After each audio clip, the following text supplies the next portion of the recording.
नमस्कार दोस्तों, एक बार फिर से स्वागत है आप सभी का हमारे यूट्यूब चैनल ज़िंदगी के रंग में। दोस्तों, किसी भी विषय के बारे में संपूर्ण जानकारी लेने से पहले हमें उसका परिचय प्राप्त कर लेना, उसके बारे में सामान्य जानकारी ले लेना आवश्यक होता है, ताकि हमें उसकी विषय वस्तु को अच्छे से समझने में मदद मिले। इसी उद्देश्य से इस वीडियो में हम आपको राष्ट्रीय शिक्षा नीति 2020 का परिचय बताने वाले हैं कि राष्ट्रीय शिक्षा नीति 2020 के परिचय में क्या है। आइए जानते हैं। शिक्षा पूर्ण मानव क्षमता को प्राप्त करने, एक न्यायसंगत और न्यायपूर्ण समाज के विकास और राष्ट्रीय विकास को बढ़ावा देने के लिए मूलभूत आवश्यकता है। गुणवत्तापूर्ण शिक्षा तथा सार्वभौमिक पहुंच प्रदान करना, वैश्विक मंच पर सामाजिक न्याय और समानता, वैज्ञानिक उन्नति, राष्ट्रीय एकीकरण और सांस्कृतिक संरक्षण के संदर्भ में भारत की सतत प्रगति और आर्थिक विकास की कुंजी है। सार्वभौमिक उच्च स्तरीय शिक्षा वह उचित माध्यम है जिससे देश की समृद्ध प्रतिभा और संसाधनों का सर्वोत्तम विकास और संवर्धन व्यक्ति, समाज, राष्ट्र और विश्व की भलाई के लिए किया जा सकता है। अगले दशक में भारत दुनिया का सबसे युवा जनसंख्या वाला देश होगा और इन युवाओं को उच्चतर गुणवत्तापूर्ण शैक्षिक अवसर उपलब्ध कराने पर ही भारत का भविष्य निर्भर करेगा।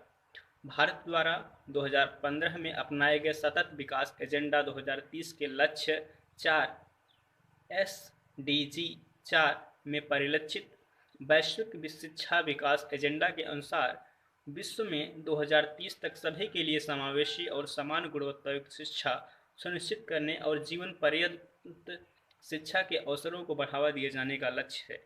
इस तरह के उदात्त लक्ष्य के लिए संपूर्ण शिक्षा प्रणाली को समर्थन और अधिगम को बढ़ावा देने के लिए पुनर्गठित करने की आवश्यकता होगी, ताकि सतत विकास के लिए 2030 एजेंडा के सभी महत्वपूर्ण टारगेट और लक्ष्य SDG प्राप्त किए जा सकें। ज्ञान के परिदृश्य में पूरा विश्व तेजी से परिवर्तन के दौर से गुजर रहा है। बिग डेटा मशीन लर्निंग और आर्टिफिशियल इंटेलिजेंस जैसे क्षेत्रों में हो रहे बहुत से वैज्ञानिक और तकनीकी विकास के चलते एक ओर विश्व भर में अकुशल कामगारों की जगह मशीनें काम करने लगेंगी और दूसरी ओर डेटा साइंस, कंप्यूटर साइंस और गणित के क्षेत्रों में ऐसे कुशल कामगारों की ज़रूरत और मांग बढ़ेगी जो विज्ञान, समाज विज्ञान और मानविकी के विविध विषयों में योग्यता रखते हों। जलवायु परिवर्तन, बढ़ते प्रदूषण और घटते प्राकृतिक संसाधनों की वजह से हमें ऊर्जा, भोजन, पानी, स्वच्छता आदि की आवश्यकताओं को पूरा करने के नए रास्ते खोजने होंगे और इस कारण भी जीव विज्ञान, रसायन विज्ञान, भौतिक विज्ञान, कृषि, जलवायु विज्ञान और समाज विज्ञान के क्षेत्रों में नए कुशल कामगारों की जरूरत होगी। महामारी और महामारी के बढ़ते उद्भव, संक्रामक रोग प्रबंधन और टीकों के विकास में सहयोगी अनुसंधान और परिणामी सामाजिक मुद्दे बहुविषयक अधिगम की आवश्यकता को बढ़ाते हैं। मानविकी और कला की मांग बढ़ेगी क्योंकि भारत एक विकसित देश बनने के साथ साथ दुनिया की 3 सबसे बड़ी अर्थव्यवस्थाओं में से एक बनने की ओर अग्रसर है। रोजगार और वैश्विक पारिस्थितिकी में तीव्र गति से आ रहे परिवर्तनों की वजह से यह जरूरी हो गया है कि बच्चे जो कुछ सिखाया जा रहा है उसे तो सीखें ही और साथ ही वे सतत सीखते रहने की कला भी सीखें। इसलिए शिक्षा में विषय वस्तु को बढ़ाने की जगह जो इस बात पर अधिक होने की ज़रूरत है कि बच्चे समस्या समाधान और तार्किक एवं रचनात्मक रूप से सोचना सीखें, विविध विषयों के विविध अंतर्संबंधों को देख पाएँ, कुछ नया सोच पाएँ और नई जानकारी को नए और बदलती परिस्थितियों या क्षेत्रों में उपयोग में ला पाएँ। ज़रूरत है कि शिक्षण प्रक्रिया शिक्षार्थी केंद्रित हो, जिज्ञासा, खोज, अनुभव और संवाद के आधार पर संचालित हो, लचीली हो और समग्रता और समन्वित रूप से देखने समझने में सक्षम बनाने वाली हो और अवश्य ही रुचिपूर्ण हो। शिक्षा शिक्षार्थियों के जीवन के सभी पक्षों और क्षमताओं का संतुलित विकास करे। इसके लिए पाठ्यक्रम में विज्ञान और गणित के अलावा बुनियादी कला, शिल्प, मानविकी, खेल और फिटनेस, भाषाओं, साहित्य, संस्कृति और मूल्य का अवश्य ही समावेश किया जाए। शिक्षा से चरित्र निर्माण होना चाहिए। शिक्षार्थियों में नैतिकता, तार्किकता, करुणा और संवेदनशीलता विकसित करनी चाहिए और साथ ही रोजगार के लिए सक्षम बनाना चाहिए। सीखने के परिणामों की वर्तमान स्थिति और जो आवश्यक है उनके बीच की खाई को प्रारंभिक बाल्यावस्था, देखभाल और उच्चतर शिक्षा के माध्यम से शिक्षा में उच्चतम गुणवत्ता, इक्विटी और सिस्टम में अखंडता लाने वाले प्रमुख सुधारों के जरिए पाटा जाना चाहिए। 2040 तक भारत के लिए एक ऐसी शिक्षा प्रणाली का लक्ष्य होना चाहिए जो किसी से पीछे नहीं है। एक ऐसी शिक्षा व्यवस्था जहां किसी भी सामाजिक और आर्थिक पृष्ठभूमि से संबंध रखने वाले शिक्षार्थियों को समान रूप से सर्वोच्च गुणवत्ता की शिक्षा उपलब्ध हो सके। यह राष्ट्रीय शिक्षा नीति 2020 21वीं शताब्दी की पहली शिक्षा नीति है जिसका लक्ष्य हमारे देश के विकास के लिए अनिवार्य आवश्यकताओं को पूरा करना है। यह नीति भारत की परंपरा और सांस्कृतिक मूल्यों के आधार को बरकरार रखते हुए 21वीं सदी की शिक्षा के लिए आकांक्षात्मक लक्ष्यों, जिनमें SDG 4 शामिल है, के संयोजन में शिक्षा व्यवस्था, उसके नियमन और गवर्नेंस सहित सभी पक्षों के सुधार और पुनर्गठन का प्रस्ताव रखती है। राष्ट्रीय शिक्षा नीति प्रत्येक व्यक्ति में निहित रचनात्मक क्षमताओं के विकास पर विशेष जोर देती है। यह नीति इस सिद्धांत पर आधारित है कि शिक्षा से न केवल साक्षरता और संख्या ज्ञान जैसी बुनियादी क्षमताओं के साथ साथ उच्चतर स्तर की तार्किक और समस्या समाधान संबंधी संज्ञानात्मक क्षमताओं का विकास होना चाहिए, बल्कि नैतिक, सामाजिक और भावनात्मक स्तर पर भी व्यक्ति का विकास होना आवश्यक है। प्राचीन और सनातन भारतीय ज्ञान और विचार की समृद्ध परंपरा के आलोक में यह नीति तैयार की गई है। ज्ञान, प्रज्ञा और सत्य की खोज को भारतीय विचार परंपरा और दर्शन में सदा सर्वोच्च मानवीय लक्ष्य माना जाता था। प्राचीन भारत में शिक्षा का लक्ष्य सांसारिक जीवन अथवा स्कूल के बाद के जीवन की तैयारी के रूप में ज्ञान अर्जन नहीं, बल्कि पूर्ण आत्मज्ञान और मुक्ति के रूप में माना गया था। तक्षशिला, नालंदा, विक्रमशिला और वल्लभी जैसे प्राचीन भारत के विश्व स्तरीय संस्थानों ने अध्ययन के विविध क्षेत्रों में शिक्षण और शोध के ऊंचे प्रतिमान स्थापित किए थे और विभिन्न पृष्ठभूमि और देशों से आने वाले विद्यार्थियों और विद्वानों को लाभान्वित किया था। इसी शिक्षा व्यवस्था ने चरक, सुश्रुत, आर्यभट्ट, वराहमिहिर, भास्कराचार्य, ब्रह्मगुप्त, चाणक्य, चक्रपाणि, दत्ता, माधव, पाणिनि, पतंजलि, नागार्जुन, गौतम, पिंगला, शंकरदेव, मैत्रेयी, गार्गी और थिरुवल्लुवर जैसे अनेक महान विद्वानों को जन्म दिया। इन विद्वानों ने वैश्विक स्तर पर ज्ञान के विविध क्षेत्रों जैसे गणित, खगोल विज्ञान, धातु विज्ञान, चिकित्सा विज्ञान और शल्य चिकित्सा, सिविल इंजीनियरिंग, भवन निर्माण, नौकायन निर्माण और दिशा ज्ञान, योग, ललित कला, शतरंज इत्यादि ने प्रामाणिक रूप से मौलिक योगदान दिए। भारतीय संस्कृति और दर्शन का विश्व में बड़ा प्रभाव रहा है।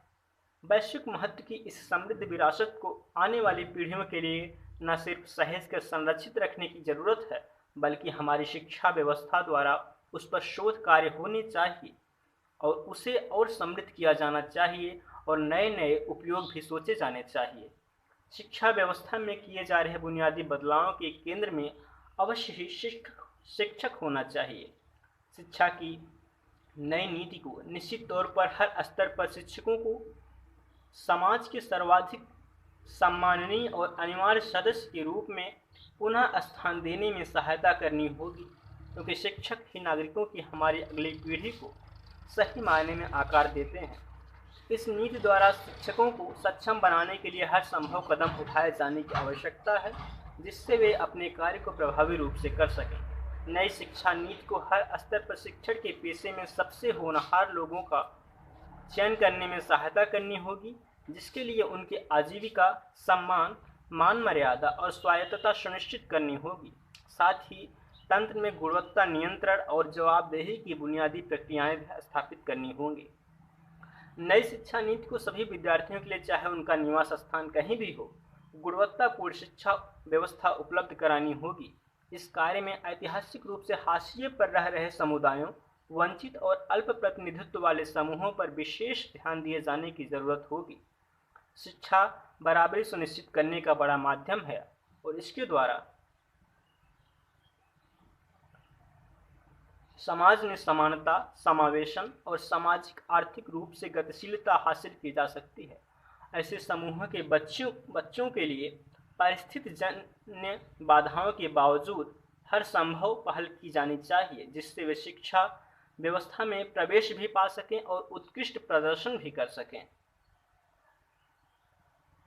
इन सभी बातों का नीति में समावेश भारत की समृद्ध विविधता और संस्कृति के प्रति सम्मान रखते हुए और साथ ही देश की स्थानीय और वैश्विक संदर्भ में आवश्यकताओं का ध्यान रखते हुए होना चाहिए। भारत के युवाओं को भारत देश के बारे में और इसकी विविध सामाजिक, सांस्कृतिक और तकनीकी आवश्यकताओं के सहित यहाँ की अद्वितीय कला, भाषा और ज्ञान परंपराओं के बारे में ज्ञानवान बनाना राष्ट्रीय गौरव, आत्मविश्वास, आत्मज्ञान, परस्पर सहयोग और एकता की दृष्टि से भारत के सतत ऊंचाइयों की ओर बढ़ने की दृष्टि से अति आवश्यक है।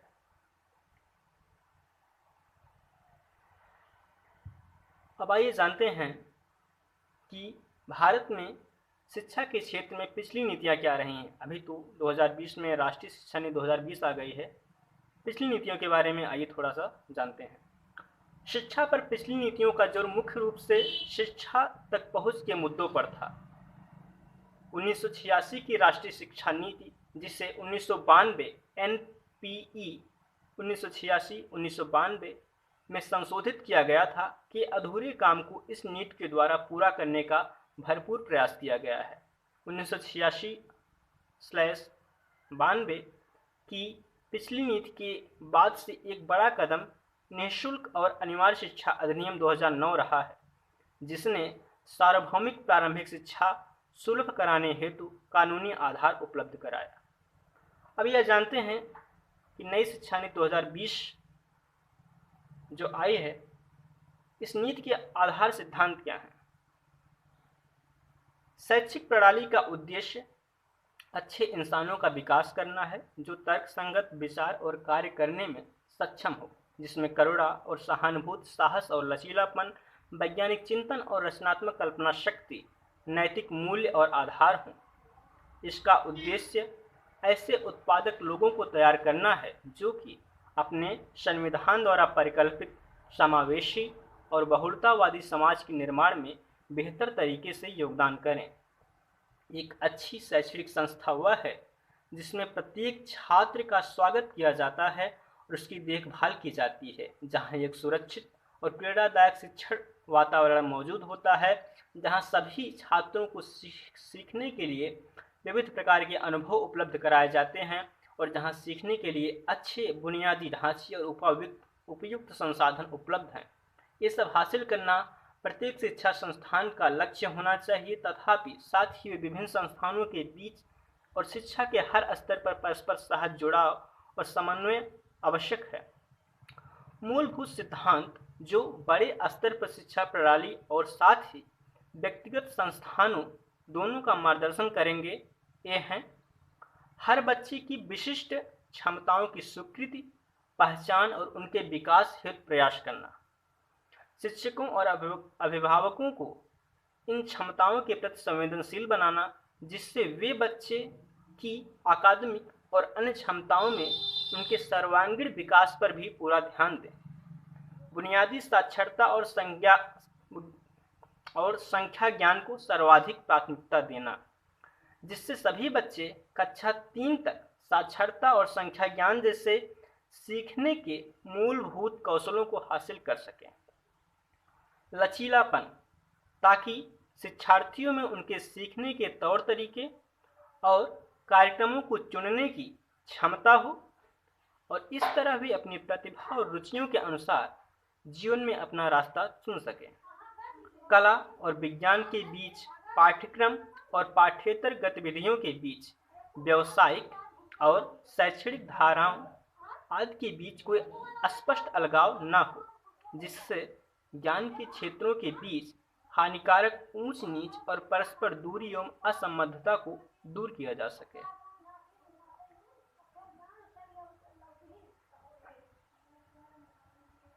सभी ज्ञान की एकता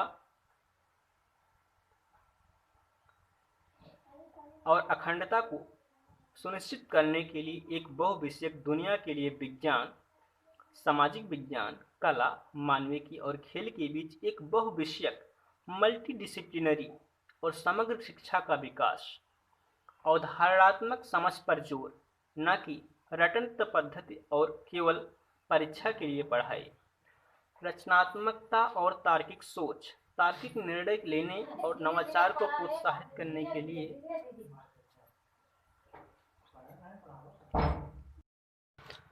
रचनात्मकता और तार्किक सोच, तार्किक निर्णय लेने और नवाचार को प्रोत्साहित करने के लिए नैतिकता, मानवीय और संवैधानिक मूल्य जैसे सहानुभूति, दूसरों के लिए सम्मान, स्वच्छता, शिष्टाचार, लोकतांत्रिक भावना, सेवा की भावना, सार्वजनिक संपत्ति के लिए सम्मान, वैज्ञानिक चिंतन, स्वतंत्रता, जिम्मेदारी, बहुलतावाद, समानता और न्याय, बहुभाषिकता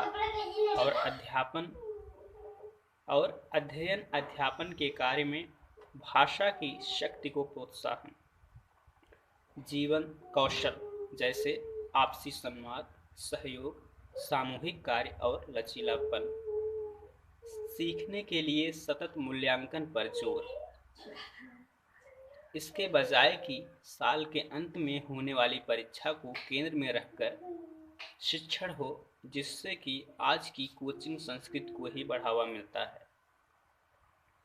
तकनीकी के यथासंभव उपयोग पर जोर, अध्ययन अध्यापन कार्य में भाषा संबंधी बाधाओं को दूर करने में, दिव्यांग बच्चों के लिए शिक्षा को सुलभ बनाने में और शैक्षणिक नियोजन और प्रबंधन में। सभी पाठ्यक्रम शिक्षण शास्त्र और नीति में स्थानीय संदर्भ की विविधता और स्थानीय परिवेश के लिए एक व्यापक सम्मान, हमेशा ध्यान में रखते हुए कि शिक्षा एक समवर्ती विषय है।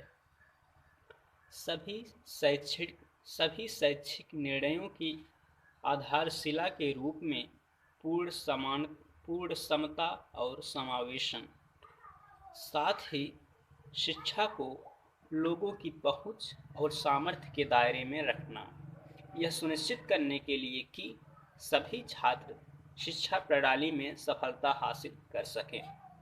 स्कूली शिक्षा से उच्चतर शिक्षा तक सभी स्तरों की शिक्षा पाठ्यक्रम में तालमेल, प्रारंभिक बाल्यावस्था, देखभाल तथा शिक्षा से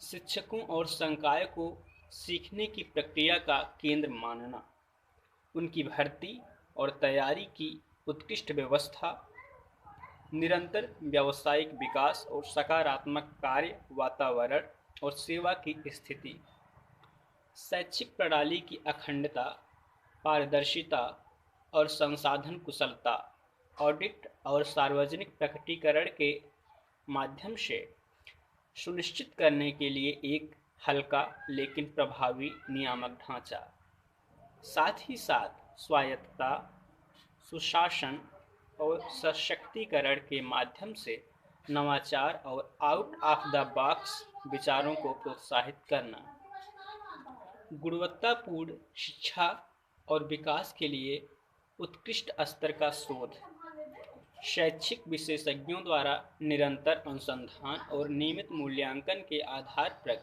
पर प्रगति की सतत समीक्षा, भारतीय जड़ों और गौरव से बंधे रहना और जहां प्रासंगिक लगे वहां भारत की समृद्ध और विविध प्राचीन और आधुनिक संस्कृति और ज्ञान प्रणालियों और परंपराओं को शामिल करना और उसमें प्रेरणा पाना। शिक्षा एक सार्वजनिक सेवा है। गुणवत्तापूर्ण शिक्षा तक पहुंच को प्रत्येक बच्चे का मौलिक अधिकार माना जाना चाहिए। एक मजबूत, जीवंत सार्वजनिक शिक्षा प्रणाली में पर्याप्त निवेश, साथ ही सच्चे परोपकारी, निजी और सामुदायिक भागीदारी को प्रोत्साहन और सुविधा।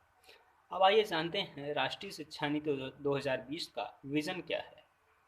इस राष्ट्रीय शिक्षा का विजन भारतीय मूल्यों से विकसित शिक्षा प्रणाली है जो सभी को उच्चतर गुणवत्ता शिक्षा उपलब्ध करा के और भारत को वैश्विक ज्ञान महाशक्ति बनाकर भारत को एक जीवंत और न्यायसंगत ज्ञान समाज में बदलने के लिए प्रत्यक्ष रूप से योगदान करेगी। नीति में परिकल्पित है कि हमारे संस्थानों की पाठ्यचर्या और शिक्षा विधि छात्रों में अपने मौलिक दायित्वों और संवैधानिक मूल्यों, देश के साथ जुड़ाव और बदलते विश्व में नागरिक की भूमिका और उत्तरदायित्वों की जागरूकता उत्पन्न करे। नीति का विजन छात्रों में भारतीय होने का गर्व न केवल विचार में बल्कि व्यवहार, बुद्धि और कार्यों में भी, और साथ ही ज्ञान, कौशल, मूल्यों और सोच में भी होना चाहिए जो मानवाधिकारों, स्थायी विकास और जीवन यापन तथा वैश्विक कल्याण के लिए प्रतिबद्ध हो, ताकि वे सही मायने में वैश्विक नागरिक बन सकें। थैंक यू दोस्तों।